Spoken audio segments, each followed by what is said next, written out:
Assalamualaikum teman-teman. Sebelum kita mulai cerita yang penuh haru ini, jangan lupa bantu support channel ini dengan cara like, komen, dan subscribe ya. Semoga kalian yang sudah subscribe selalu diberi kesehatan, dilancarkan rezekinya, dimudahkan segala urusannya, dan semoga Ramadan kali ini penuh berkah serta diampuni segala dosa-dosanya. Sekarang yuk kita mulai ceritanya.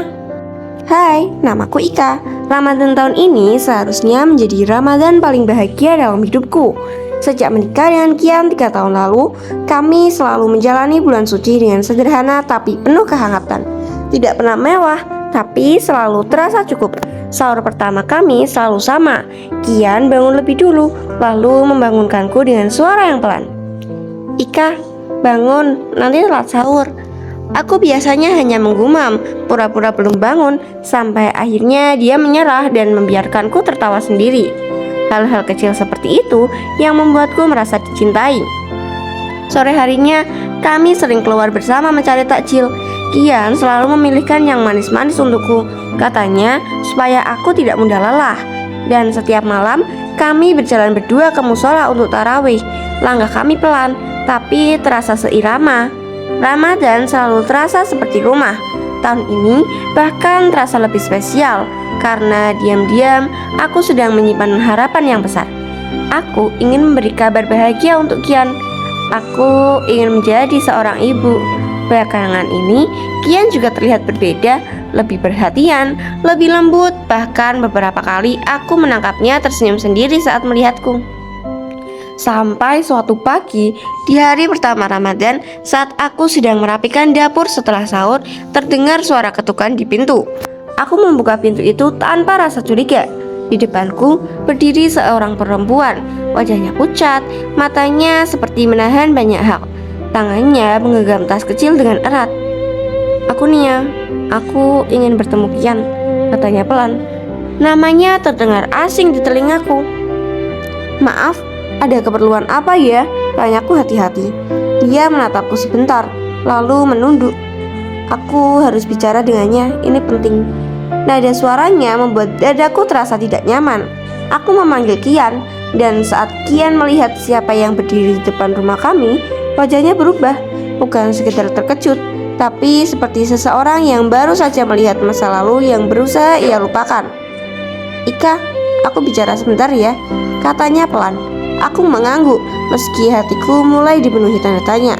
Dari dalam rumah, aku melihat mereka berbicara di teras. Tidak terdengar jelas, tapi ekspresi mereka cukup untuk membuatku gelisah. Nia terlihat hampir menangis. Kian terlihat bingung dan tertekan. Sejak saat itu, aku mulai merasa ada sesuatu yang tidak pernah Kian ceritakan padaku. Dan entah kenapa hatiku berkata, kedatangan Nia bukan sekedar kebetulan. Hari pertama Ramadan yang seharusnya penuh ketenangan, perlahan berubah menjadi awal dari sesuatu yang tidak pernah aku bayangkan sebelumnya. Aku Ika belum tahu bahwa hari itu adalah awal dari retaknya kebahagiaan kami. Sejak hari itu semuanya berubah. Aku mulai merasakan sesuatu yang tidak biasa dalam rumah tanggaku. Kian tidak lagi seperti Kian yang aku kenal. Dia masih bersikap baik, masih membangunkanku untuk sahur, masih menemaniku berbuka. Tapi ada yang hilang, sesuatu yang tidak bisa aku jelaskan. Tatapannya sering kosong, senyumnya terasa dipaksakan. Dan yang paling membuatku gelisah, dia sering menghindari pembicaraan tentang Nia. "Aku cuma kenal dia dari dulu," katanya singkat saat aku bertanya. Dari dulu, jawaban itu terlalu menggantung. Hari-hari Ramadan terus berjalan, tapi hatiku tidak lagi tenang. Bahkan momen sahur yang biasanya hangat, kini terasa canggung. Suatu sore, saat aku sedang keluar membeli takjil sendirian, aku melihat sesuatu yang membuat langkahku terhenti. Di seberang jalan, Kian berdiri bersama Nia. Mereka tidak melihatku. Aku memperhatikannya dari jauh. Wajah mereka tampak serius, tidak senyum, tidak ada jarak, seperti dua orang yang sedang membicarakan sesuatu yang sangat penting, bahkan mungkin rahasia. Dadaku terasa sesak. Aku ingin mendekat, ingin langsung bertanya, tapi kakiku tidak bergerak. Aku pulang dengan perasaan yang berantakan. Malamnya, setelah tarawih, aku tidak bisa menahan diri lagi. "Kian, sebenarnya Nia itu siapa?" Kian terdiam lama sekali, sampai akhirnya dia menghela nafas pelan. Dia bagian dari masa laluku, kah? Aku menatapnya, berharap ada penjelasan lebih, tapi tidak ada. Hanya diam yang terasa semakin menyakitkan. Hari berikutnya keadaan semakin memburuk. Kian mulai sering keluar rumah setelah berbuka. Katanya ada urusan penting, tapi dia tidak pernah menjelaskan dengan jelas. Aku mencoba percaya, tapi kepercayaan tanpa kejelasan perlahan berubah menjadi rasa takut. Dan puncaknya terjadi di hari ketiga Ramadan. Saat itu, Nia datang lagi ke rumah. Aku membuka pintu dengan perasaan yang tidak bisa dijelaskan. Dia menatapku, kali ini lebih berani. Aku minta maaf kalau kehadiranku mengganggu, tapi aku benar-benar butuh bicara dengan Kian. Ini tidak bisa ditunda lagi, katanya pelan.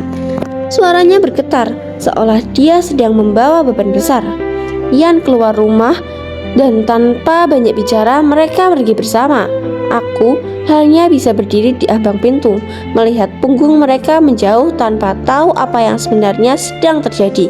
Malam itu, aku berbuka sendiri untuk pertama kalinya sejak kami menikah. Makanan di meja terasa hambar, rumah terasa sepi, dan di tengah keheningan itu, aku mulai menyadari sesuatu yang sangat menyakitkan. Aku tidak lagi tahu apa yang terjadi dalam hidup suamiku sendiri. Aku, Ika, mulai merasa kehilangan, bukan karena Kian pergi, tapi karena dia tidak lagi membiarkanku masuk ke dalam dunianya. Dan sejak saat itu, aku tahu Ramadan ini tidak akan berjalan seperti biasanya. Aku tidak bisa terus seperti ini. Aku lelah dengan semua pertanyaan yang tidak pernah mendapat jawaban. Setiap hari di bulan Ramadan yang seharusnya menenangkan justru berubah menjadi penuh kegelisahan. Kian semakin sulit ditebak. Dia masih ada di rumah, tapi rasanya jauh, seolah ada bagian dari hidupnya yang sengaja ia tutup dariku. Dan aku tidak ingin terus berada di luar itu. Akhirnya, aku mengambil keputusan. Aku harus mencari tahu sendiri. Malam itu setelah berbuka, Kian kembali berkata ingin keluar sebentar. Ada urusan penting, katanya singkat. Aku hanya mengangguk, tapi kali ini aku tidak tinggal diam. Diam-diam aku mengikutinya dari belakang. Langkahku pelan, jantungku berdebar. Aku tidak pernah membayangkan akan melakukan hal seperti ini, mengikuti suamiku sendiri. Kian berjalan cukup jauh, melewati gang-gang kecil yang jarang aku lewati.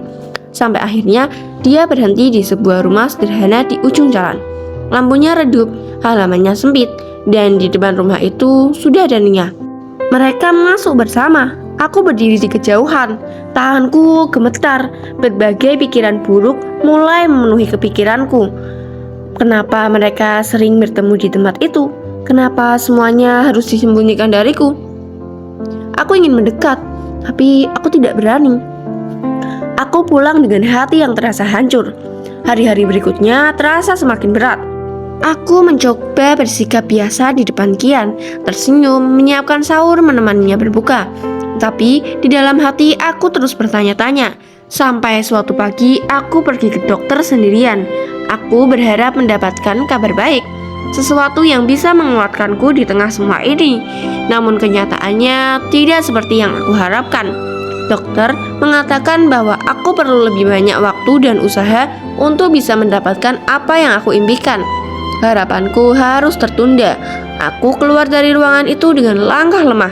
Air mataku jatuh. Tapi aku tidak tahu harus berbagi dengan siapa. Kian tidak tahu, dan aku tidak tahu apakah dia masih benar-benar ada untukku. Malamnya, aku duduk sendiri di ruang tamu. Rumah terasa sunyi meski lampu menyala terang. Kian kembali pulang terlambat. Aku menatapnya saat dia masuk. Inikah rumah kita atau hanya tempat singgah? Tanyaku pelan. Kian terdiam. Aku menahan air mata. Aku tidak butuh semuanya sempurna, Kian. Aku cuma perlu kamu jujur. Dia menatapku lama, seperti ingin bicara tapi ragu. Tunggu waktu yang tepatkah? Katanya lagi. Jawaban yang sama, jawaban yang semakin melukai. Malam itu, aku menangis dalam diam. Aku tidak tahu harus memperjuangkan apa lagi, antara bertahan atau mulai melepaskan. Aku akhirnya sadar satu hal. Kadang yang paling menyakitkan bukanlah kehilangan, Tapi saat kita tidak lagi merasa dimiliki, dan aku mulai takut bahwa semua ini akan berakhir bukan dengan penjelasan, tapi dengan perpisahan. Memasuki 10 hari terakhir Ramadan, hatiku tidak lagi kuat. Aku sudah mencoba bertahan, mencoba percaya, mencoba menunggu, tapi semua itu terasa sia-sia. Kian semakin sering pergi, alasannya tetap sama, dan aku semakin kehilangan arah. Malam itu, setelah berbuka, Kian kembali bersiap-siap untuk keluar. Aku tidak menahannya, tidak lagi, pergilah, kataku pelan. Kian menatapku, seolah ada yang ingin ia katakan, tapi akhirnya dia tetap pergi, meninggalkanku dalam diam yang panjang. Beberapa menit setelah itu, aku mengambil keputusan. Aku tidak bisa terus seperti ini. Ini harus berakhir malam ini. Aku melangkah keluar rumah. Langit malam Ramadan terasa sunyi. Jalanan mulai sepi, hanya suara langkah kakiku yang terdengar jelas. Aku menuju tempat yang sama, rumah sederhana di ujung gang itu. Jantungku berdebar semakin cepat saat aku sampai di sana. Lampu rumah itu menyala, pintu sedikit terbuka. Aku mendorongnya perlahan, dan di sanalah aku melihat Kian dan Nia. Mereka berdiri berhadapan. Nia terlihat menangis. Kian tampak lelah, seperti memikul sesuatu yang sangat berat. Aku tidak bisa menahan diri lagi. Kalian sebenarnya sedang apa? Suaraku bergetar. Keduanya terkejut. Kian menoleh cepat. Ika, kamu... Aku capek, Kian. Aku capek menebak-nebak. Aku capek merasa seperti orang asing di rumahku sendiri. Suasana menjadi hening. Nia menunduk. Kian hanya menatapku tanpa kata.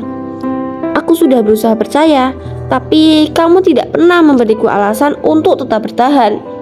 Aku menarik nafas panjang, dan di saat itulah aku mengucapkan hal yang paling sulit dalam hidupku. Kalau memang aku tidak lagi jadi bagian dari hidupmu, lebih baik aku pergi. Kata-kata itu terasa seperti menghancurkan diriku sendiri. Kian terlihat terpukul. Ika, bukan itu. Tolong jangan bilang tunggu waktu yang tepat, karena bagiku waktunya sudah habis, kataku lirih. Aku berdiri di ambang pintu, menunggu, berharap untuk terakhir kalinya. Berharap Kian akan menghentikanku menjelaskan semuanya, memilihku, tapi dia diam. Dan diam itu lebih menyakitkan dari apapun. Aku berbalik melangkah pergi. Setiap langkah terasa berat, seolah aku meninggalkan sebagian dari hidupku di belakang. Air mataku tidak berhenti. Aku tidak tahu kemana harus pergi. Aku juga tidak tahu harus bagaimana. Yang aku tahu hanya satu. Aku sudah memberikan semua yang aku punya, dan malam ini aku memilih untuk melepaskan. Aku akhirnya sampai di titik di mana aku harus memilih, bertahan dalam ketidakjelasan atau pergi dengan hati yang hancur. Dan aku memilih pergi tanpa tahu bahwa keputusan itu justru akan membuka kebenaran yang selama ini tersembunyi. Langkahku terhenti. Ika, tunggu. Suara Kian akhirnya terdengar, pelan tapi cukup untuk membuatku berhenti. Aku tidak langsung berbalik. Hatiku masih terlalu sakit untuk berharap. Ika, maaf, lanjutnya. Aku menutup mata sejenak. Air mataku kembali jatuh. Kalau ini cuma untuk menahanku, tidak perlu, Kian. Aku sudah terlalu lelah, kataku lirih. Ika, tolong dengarkan aku sekali ini saja. Ada sesuatu di nada suaranya, bukan seperti sebelumnya. Kali ini terdengar tulus dan putus asa. Perlahan aku berbalik. Kian berdiri di sana, wajahnya lelah, tapi matanya penuh harap. Nia masih di belakangnya menunduk. Aku salah karena menyembunyikan semuanya darimu, tapi bukan karena aku ingin mengkhianatimu, kata Kian pelan. Aku menatapnya, mencoba menahan perasaanku yang campur aduk. Lalu kenapa? Nia adalah adikku, Kak. Dunia terasa diam. Aku terpaku. Adik, suaraku hampir tidak terdengar. Kian mengangguk. Kami terpisah sejak lama karena masalah keluarga, dan baru beberapa waktu lalu aku menemukan dia lagi. Aku menoleh ke arah Nia. Dia mengangkat wajahnya, matanya basah. Aku tidak punya siapa-siapa lagi selain Kak Kian, katanya pelan. Hatiku mulai goyah. Dia datang ke sini karena sedang dalam keadaan sulit. Aku mencoba membantunya, tapi aku takut kamu ikut terbebani. Aku menatap Kian, masih belum sepenuhnya percaya. Kenapa kamu tidak jujur dari awal? Kian menunduk. Aku takut kehilangan kamu, Kak. Terutama saat aku tahu kamu sedang berharap sesuatu yang besar. Aku terdiam. Dia tahu tentang harapanku, tentang keinginanku menjadi ibu. Dan dia memilih menanggung semuanya sendiri tanpa melibatkanku. Air mataku jatuh lagi, tapi kali ini bukan karena sakit yang sama, melainkan karena aku mulai mengerti. Aku terlalu cepat menilai, terlalu jauh menyimpulkan, padahal Kian tidak pernah benar-benar pergi. Dia hanya mencoba melindungiku dengan cara yang salah. Aku melangkah mendekat, melihat Nia lebih dekat. Dia bukan ancaman, dia hanya seseorang yang sedang butuh tempat untuk pulang. Perlahan, aku memeluknya. Nia terkejut, lalu menangis di bahuku. Maaf, sekarang kamu tidak sendiri lagi. Kian menatap kami dengan mata yang berkaca-kaca. Untuk pertama kalinya sejak awal Ramadan, tidak ada lagi jarak di antara kami. Hari-hari berikutnya berubah. Kami mulai berbicara, mulai terbuka, mulai memperbaiki semuanya pelan-pelan.